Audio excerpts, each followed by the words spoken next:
काला नाला सा जो दिख रहा है ये बचा है।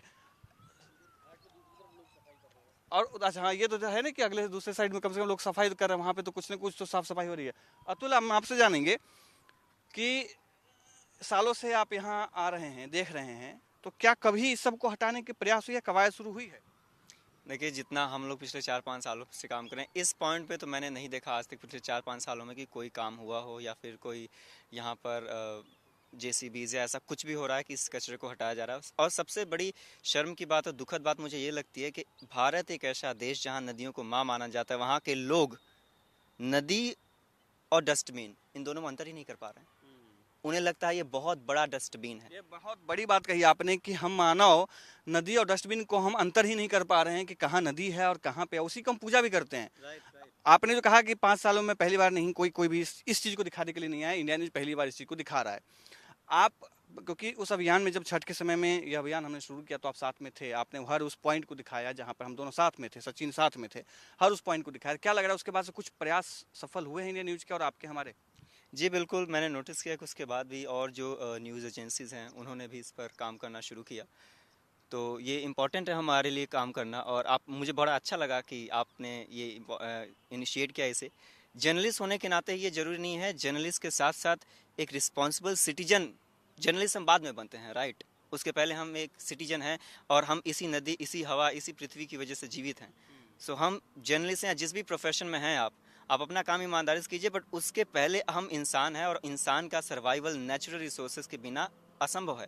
तो हम अपनी जिम्मेदारी समझें, और मुझे वो जिम्मेदारी आप में लगातार नजर आ रही है। डजंट मैटर गवर्नमेंट पहले क्या थी तब भी आप बोल रहे थे, डजंट मैटर गवर्नमेंट अब कौन सी है तब भी आप बोल रहे हैं। तो जिम्मेदारी हमें समझना होगा, और वो मुझे बहुत अच्छा लगा। बहुत अच्छा काम करें इसके लिए, थैंक यू। हम आपको और भी दिखाते हैं, पानी की स्थिति दिखाते हैं। ये जमा हुआ पानी आप देखेंगे किसी समय में पानी यहाँ पे आया, और भगवान की मूर्ति है, ये देखेंगे कि ये भगवान कौन से पता नहीं, लेकिन जो भी हैं भगवान माफ़ करे, मैंने शायद गलती से पैर रख दिया इस पे, लेकिन जिसने भी इसको फेंका है वो कितना बड़ा पाप का भागी होगा वो मैं नहीं कह सकता।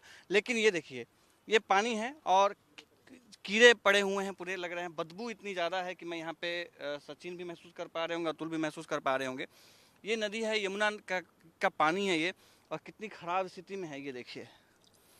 ये पता नहीं क्या असर करता है ये मानव शरीर पे, लेकिन ये हालात हैं कि पूरा जो है काला पानी हो चुका है।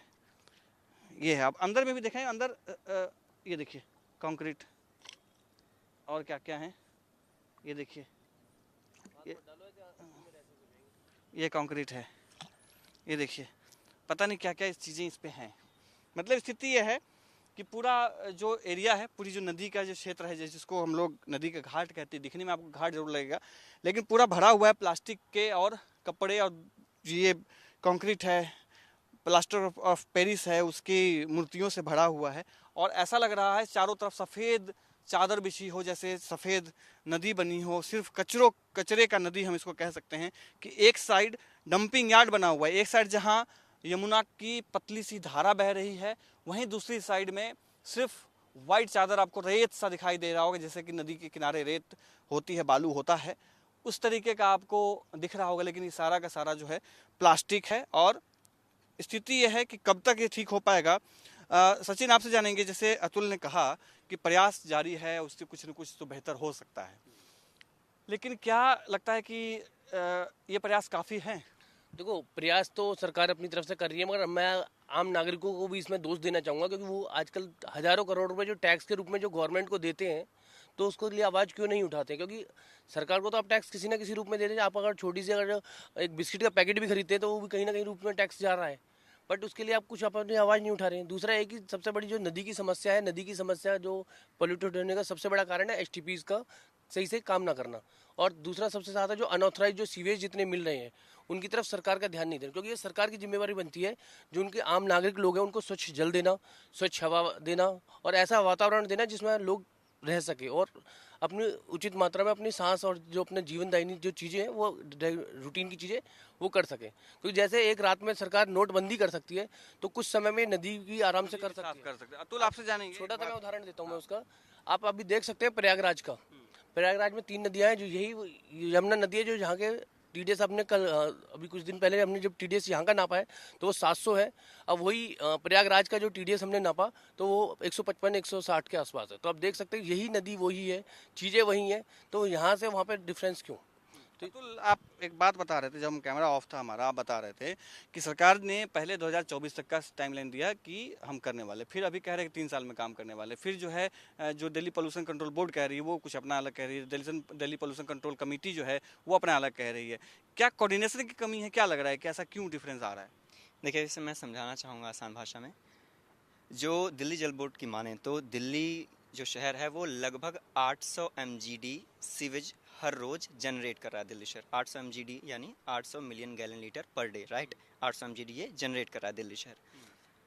और फिलहाल के लिए इन 800 में से जो दिल्ली पोल्यूशन कंट्रोल कमेटी की रिपोर्ट है जनवरी 2025 की, जो लेटेस्ट रिपोर्ट है, उसके अकॉर्डिंग 400 MGD ही जो है 400 MGD ही केवल ट्रीट हो रहा है गाइडलाइंस के अकॉर्डिंग, गाइडलाइंस पर साफ, यानी कि जितना होना चाहिए उतना साफ हो रहा है। रिमेनिंग जो 400 MGD है वो या तो अनट्रीटेड सी वजह से बहाया जा रहा है या फिर उन्होंने पार्शली ट्रीट कर दिया जा रहा है, यानी ट्रीटमेंट के नाम पे केवल सॉलिड वेस्ट निकाल दिया जा रहा है। किसी गंदे पानी में से सॉलिड वेस्ट निकालने से वो साफ नहीं हो जाएगा, पानी की क्वालिटी वही रहेगी। सॉलिड वेस्ट तो अभी भी वही दिख रहा है, तो वही है, सॉलिड वेस्ट भी वही दिख रहा है, राइट।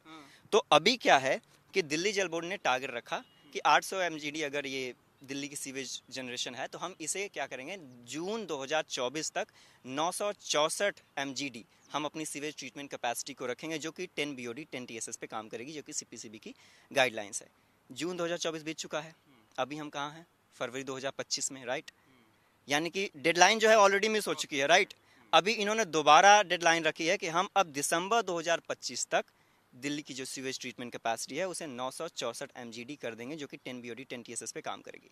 यानी अभी हम जो दूसरी डेडलाइन है उसमें 10 महीने बाकी है। अब जो नई सरकार आई है दिल्ली में वो क्या कह रही है, भैया हम 3 साल में काम कर देंगे, साफ कर देंगे। आप क्यों डेडलाइन को एक्सटेंड कर रहे हैं? पहले ही एक डेडलाइन मिस हो चुकी है जून 2024 की, दूसरी डेडलाइन